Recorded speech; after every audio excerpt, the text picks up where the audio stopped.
Hello അസ്സാം വലൈക്കും guys. ഞാൻ ഇന്നിവിടെ ഉണ്ടാക്കുന്നത് ഒരു അവക്കാഡോ ഷേക്കാണ്. അതെങ്ങനെയാണെന്ന് നോക്കാം. അതിനു മുമ്പ് അതിൻ്റെ ഗുണങ്ങൾ അറിയാം. ഇതാണ് അവക്കാഡോ. അവക്കാഡോ അഥവാ വെണ്ണപ്പഴം, ബട്ടർ ഫ്രൂട്ട് എന്നൊക്കെ പറയപ്പെടുന്നത്. ഇത് മിക്ക ആൾക്കാരും ആഹാരത്തിൽ ഉൾപ്പെടുത്താൻ ചാൻസ് വളരെ കുറവാണ്. ഉൾപ്പെടുത്തി കാണില്ല എന്ന് തന്നെ പറയാം. ഈ ബട്ടർ ഫ്രൂട്ട് സ്ഥിരമായി കഴിച്ചു കഴിഞ്ഞാൽ നമ്മുടെ ചീത്ത കൊളസ്ട്രോൾ കുറയുകയും നല്ല കൊളസ്ട്രോൾ ഉണ്ടാവുകയും ചെയ്യുന്നു. ഹാർട്ടിനത് വളരെ നല്ലതുമാണ്. നല്ല കൊളസ്ട്രോൾ നമ്മുടെ ശരീരത്തിലേക്ക് എത്തിക്കഴിഞ്ഞാൽ ചീത്ത കൊളസ്ട്രോൾ കുറയുകയും അത് ഹാർട്ടിന് ഒരുപാട് ഉപയോഗം ചെയ്യുകയും ചെയ്യും. ഹാർട്ടിന് വളരെ നല്ലതാണ്. ഹാർട്ടിന് മാത്രമല്ല ബാക്കിയുള്ള ഓർഗൻസിനും ഇത് വളരെ പ്രധാനമാണ്, ഏറ്റവും നല്ലതുമാണ്. പ്രതിരോധ ശക്തിക്ക് വളരെ ഉപകാരപ്പെടുന്ന ഈ ഫ്രൂട്ട് കുട്ടികൾക്ക് കൊടുക്കുന്നത് വളരെ ഉപകാരപ്രദമാണ്. ഇത് WBC പ്രൊഡക്ഷൻ കൂട്ടുന്നു. ഇതിൻ്റെ ഉപയോഗം മാത്രം പറഞ്ഞുകൊണ്ട് ഇന്ന് ഇതിൻ്റെ റെസിപ്പി പറയാൻ പറ്റില്ല. അതുകൊണ്ട് ഒരു ബട്ടർ ഫ്രൂട്ട് എടുത്ത് അതിനെ രണ്ടായി പിളർന്ന് കറണ്ടി വെച്ച് ഈ വെണ്ണപ്പഴം ഇതേപോലെ ഒരു പാത്രത്തിലേക്ക് മാറ്റുക.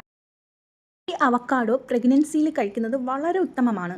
ഈ അവക്കാഡോ പഴത്തിൻ്റെ ഏറ്റവും നല്ല വിറ്റാമിൻ അടങ്ങിയിരിക്കുന്ന പ്രഗ്നൻസിയിൽ എല്ലാവരും പ്രധാനമായും കഴിക്കേണ്ട ഈ ബട്ടർ ഫ്രൂട്ടിൻ്റെ ഏത് ഭാഗമാണെന്നറിയോ? ഇതിൻ്റെ തൊലിയോട് ചേർന്ന ഒരു പച്ച കളർ കാണില്ലേ, അതിനാണ് ഏറ്റവും കൂടുതൽ സംഭവങ്ങളൊക്കെ അടങ്ങിയിരിക്കുന്നത്. ഞാൻ അതിൻ്റെ തോട് കളയാതെ മാറ്റി വെച്ചിട്ടുണ്ട്.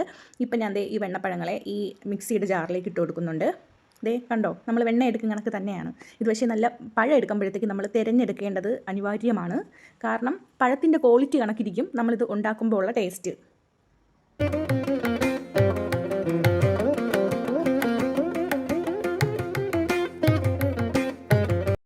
ഞാൻ കുറച്ച് കുരു കളഞ്ഞ ഈത്തപ്പഴം കൂടി ഇതിലേക്ക് ഇട്ട് കൊടുക്കുന്നുണ്ട്. ഇനി കുറച്ച് പാൽ കൂടി വീത്തി. കട്ടപ്പാലാണ് ഉത്തമം. ഇപ്പോൾ എൻ്റെ കയ്യിൽ കട്ടപ്പാലില്ലാത്തതുകൊണ്ട് ഞാൻ ലൂസായിട്ടുള്ള പാലാണ് ഇതിലേക്ക് വീത്തുന്നത്. മറ്റേത് ഫ്രീസറിൽ വെച്ച് നല്ല കട്ടയാക്കി എടുക്കാം.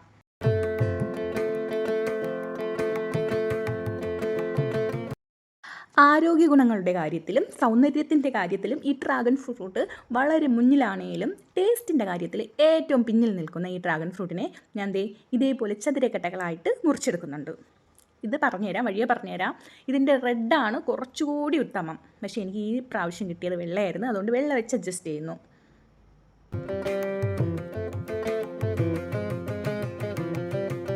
മലബന്ധം പ്രിവെൻറ്റ് ചെയ്യാൻ വേണ്ടി ഹെൽപ്പ് ചെയ്യും. ഫ്രീ റാഡിക്കൽ ഇഞ്ചറി തടയാൻ അഥവാ ക്യാൻസർ പോലുള്ള മാരക രോഗങ്ങൾ. ഇപ്പം നമ്മുടെ അവക്കാഡോ ഷേക്ക് റെഡി ആയിട്ടുണ്ട്. ഈ അവക്കാഡോ തോട് ഞാൻ കളഞ്ഞിട്ടില്ല. അതിലേക്ക് തന്നെയാണ് ഞാൻ ഇത് ഒഴിച്ചെടുക്കുന്നത്. ഒരു രസം. അപ്പോൾ ഈ തോടിൽ ഡാമേജ് ഒന്നും ഇല്ലയെന്ന് ഉറപ്പാക്കിയതിന് ശേഷം മാത്രം നിങ്ങൾ ഇതേപോലെ ചെയ്യുക. അവക്കാഡോ ഷേക്ക് ഞാൻ 2 തോടിലായിട്ട് വിത്തിയിട്ട് ചതുരക്കട്ടകളായിട്ട് അരിഞ്ഞു വെച്ചിരുന്ന ഡ്രാഗൺ ഫ്രൂട്ടിനെ ഞാൻ അതിൻ്റെ മണ്ടയിലേക്ക് ഇട്ട് കൊടുത്തിട്ടുണ്ട്. ഇനി കുറച്ച് നട്ട്സ് കൂടി ഇട്ട് കൊടുത്ത് തേനും വീത്തി നമുക്കിത് കഴിക്കാം. പഞ്ചസാര വേണമെന്നുള്ളവർക്ക് പഞ്ചസാര ചേർക്കാം. ഇത് കഴിക്കാൻ ഏറ്റവും ഉത്തമം എങ്ങനെയാണെന്ന് അറിയാമോ? ബട്ടർ ഫ്രൂട്ട് രണ്ടായി പിളർന്ന് കറണ്ടി കൊണ്ട് വെറുതെ കോരി കഴിക്കുക. അതിൻ്റെ ടേസ്റ്റ് അങ്ങനെ ആർക്കും ഇഷ്ടപ്പെടുമെന്ന് എനിക്ക് തോന്നുന്നില്ല. എനിക്കിഷ്ടമല്ല. അതുകൊണ്ടാണ് ഞാൻ ഇങ്ങനെ ചെയ്തെടുക്കുന്നത്. നിങ്ങൾക്കും അപ്പോൾ ഇഷ്ടമുള്ള രീതിക്ക് ചെയ്തെടുക്കാവുന്നതാണ്. ഞാൻ അതിൽ കുറച്ച് പിസ്ത, ആൽമണ്ട്, കുറച്ച് കാഷ്യൂ, കുറച്ച് ഈത്തപ്പഴം കട്ട് ചെയ്തെടുത്തത് ചെറിയ ചെറിയ കഷ്ണങ്ങളാക്കി അതൊക്കെ ഇട്ട് കൊടുത്ത് ഇവിടെ ഡെക്കറേറ്റ് ചെയ്തെടുക്കുന്നുണ്ട്. ഒരു രസത്തിന്, കാണുമ്പോൾ ഒരു ഭംഗി വേണമല്ലോ, അതിന് വേണ്ടിയിട്ട്. ഇപ്പം നമ്മുടെ അവക്കാഡോ ഷേക്ക് റെഡി ആയിട്ടുണ്ട്. കഴിക്കാനും വളരെ ടേസ്റ്റിയാണ്. അതിൻ്റെ മണ്ടയിലേക്ക് കുറച്ച് ചെറുതേൻ വീത്തുക. ചെറുതേനില്ലെങ്കിൽ പെരുതേനാണെങ്കിലും കുഴപ്പമില്ല. പക്ഷേ ഈ തേനൊക്കെ വീത്തുന്നതിനെക്കാട്ടി ടേസ്റ്റ് എനിക്ക് തോന്നിയിട്ടുള്ളത് പഞ്ചസാര ഇട്ട് കഴിക്കുന്നത് തന്നെയാണ്. അപ്പോൾ നമ്മുടെ അവക്കാഡോ ഷേക്ക് റെഡി ആയിട്ടുണ്ട്. എല്ലാവരും ഒന്ന് ട്രൈ ചെയ്ത് നോക്കാം.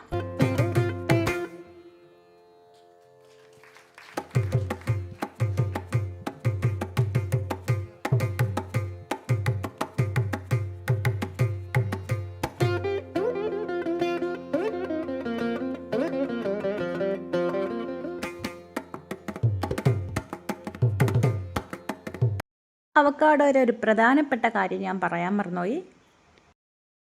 അവക്കാഡോ മെൻ്റൽ ഹെൽത്തിന് വളരെ ഉത്തമമാണ്. അതായത് ബ്രെയിനിൻ്റെ കോർഡിനേഷൻ മെമ്മറിക്ക് ഇത് വളരെ പ്രധാനപ്പെട്ട ഫ്രൂട്ടാണ്. മൂഡ് ചേഞ്ച്, ഹോർമോൺ പ്രശ്നങ്ങൾ അങ്ങനെയുള്ളവരും ഇതൊന്ന് ട്രൈ ചെയ്ത് നോക്കാം.